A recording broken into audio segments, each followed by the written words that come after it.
Hello and welcome back to the channel. This is build number 8 in a series of 12 no-build builds in my '07 Toyota Sienna. And this morning I'd like to introduce you to Annie. She's my co-pilot.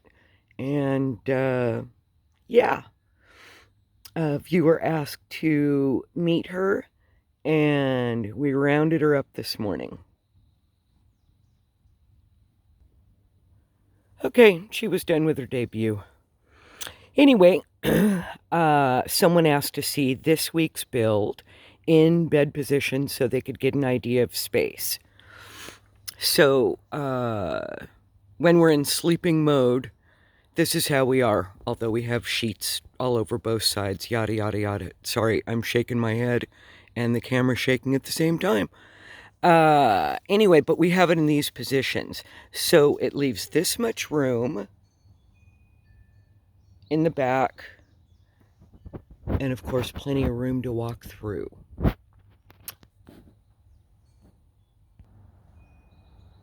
And then this is what it looks like from the back.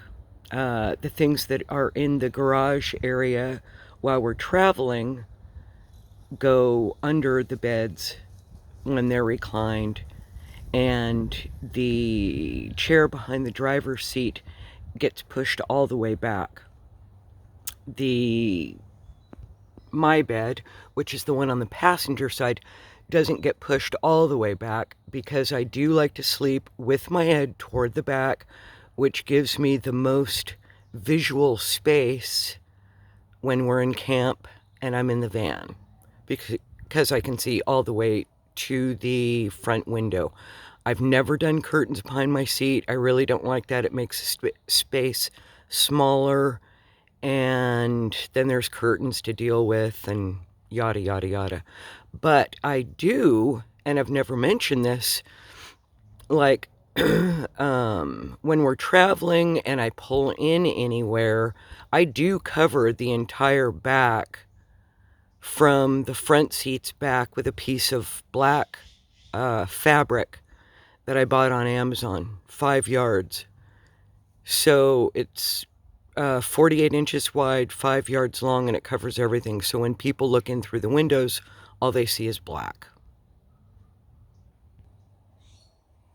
So when I've got it in bed mode, you can see that there is a substantial amount of floor space between the fixtures, and I did put it back into chair mode versus lounge mode so that I can show you the fixtures that I'm using today, and you all can have a wider view of that. But yeah, just really a lot of floor space. And again, it allows me to bring in a little table if I want to, or desk.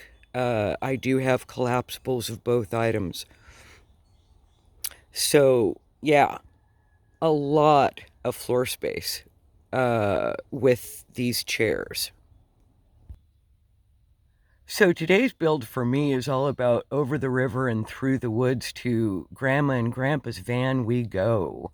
I found the fixture behind the passenger seat, which is a toy box first, and then other things just started coming in. Traveling coffee percolator. Of course, Grandma's got to have her Tupperware, in one of them coffee, because they drank coffee from morning till night and always had a cup for you if you dropped by. And the other Tupperware, I'm sure, has cookies.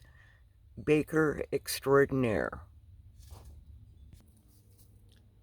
So with the toy box, I've coupled a vintage suitcase, a vintage metal picnic basket for dry foods, and it's actually a shoebox, vintage piece of luggage shoebox, but I'm using that for my body care, my shower bag. And this handy little gadget here it's called a sport seat, and it's actually for holding fishing gear in and to sit on while you're fishing. But I've used it in here as a desk chair. I had a fold down desk from Amazon that would mount to the back of the seat. All of my office supplies were kept in the fishing box in the tackle portion, and then I'd keep my files in the pouch behind there. So things have evolved a little bit from there with the Automate desk box, but yeah. So, and one thing that I wanted to point out is you don't necessarily have to have a fixture 18 by 24, although that is my favorite thing. You can also make it up with an assortment of things, and maybe that works out best for your trip. The things that you need to take out, so on and so forth.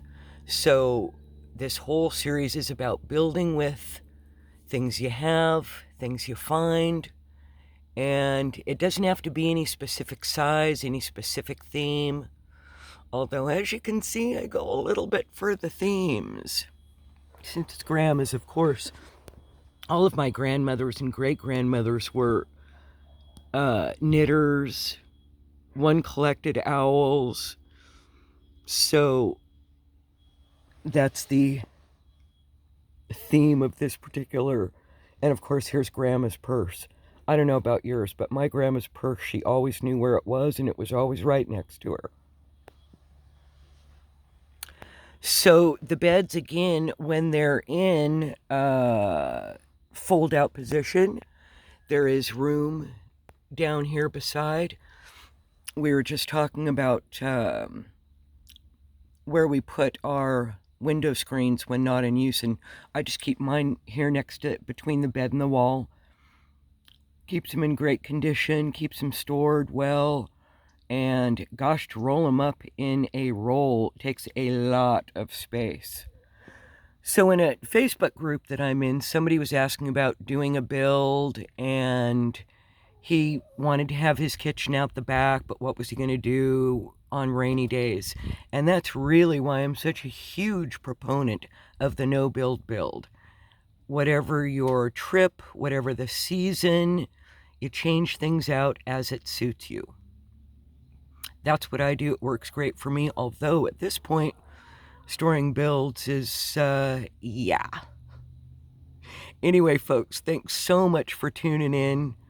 Hope I'm giving some ideas that are useful for you, and look forward to seeing you next week.